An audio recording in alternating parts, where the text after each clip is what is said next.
What's going on, everyone? It's Sean from All Things EV, and this video is all about Rivian's most recent announcement in partnership with Amazon to produce 100,000 transit vehicles for delivery for Amazon's packages.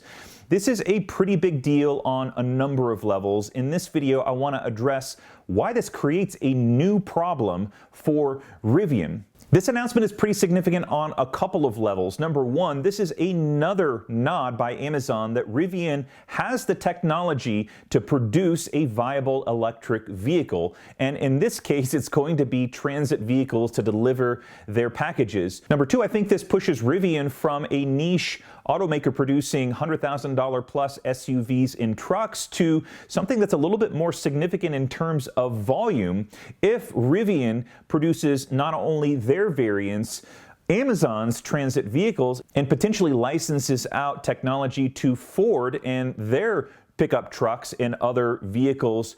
This now brings Rivian into, very likely and very quickly, a company that's producing more than 100,000 vehicles on an annual basis.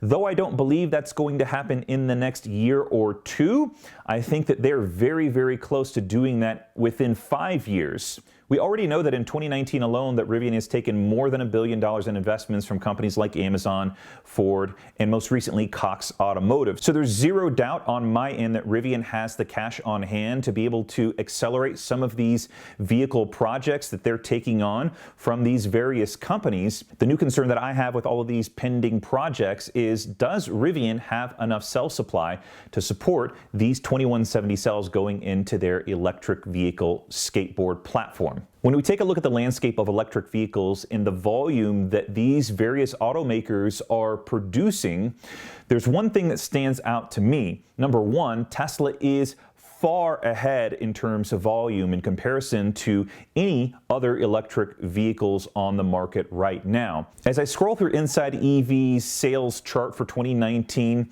as you see at the top, Model 3 is literally towering over every single competitor, including their own vehicles in Model S and X. My consensus, based off of people that I've spoken to in traditional automotive, as well as people in the EV industry, is that these automakers cannot produce enough vehicles for the demand. The bottleneck comes down to, again, this cell supply. So Rivian's new challenge now is they have this demand, they have this pent-up demand, not only with their own vehicles, but with partners that they're aligning themselves with, i.e. Amazon and Ford. Can they keep up with this demand? This brings me to my hypothesis that I have about the electric vehicle market, and that is that if any automaker producing electric vehicles is really, truly serious about EVs, they're going to need to produce their own batteries. This could look like what Tesla and Panasonic did back in 2014, where they inked a deal, a partnership to produce a gigafactory where they are producing their own battery cells in conjunction with each other. Or this could look a little bit more like what I think Tesla is in the process of doing right now to date, and they will likely make an announcement on this sometime in 2020, which is to get into the full supply chain of not only sourcing the raw materials, but also producing their own battery cells without Panasonic. So I would not be surprised one bit if Rivian is already working behind the scenes to solidify enough cell supply to be able to not only meet the demand of their own vehicles, but also these other partners who are wanting to use their electric vehicle skateboard platform.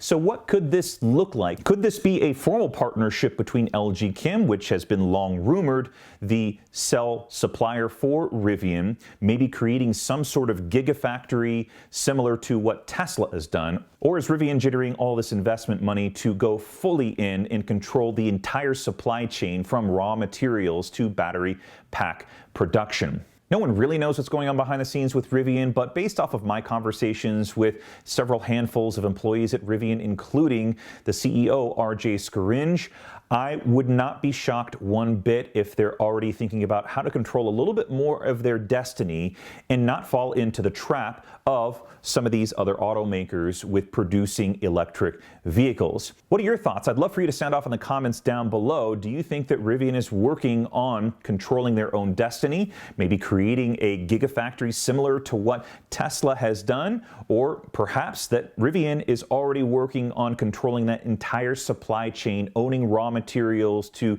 cell production, pack production, and vehicle production. That wraps up this video. Thank you so much for watching, and if you're new to the channel, consider subscribing, and if you're a regular, hit the like button, and I'll talk with everyone on the next video.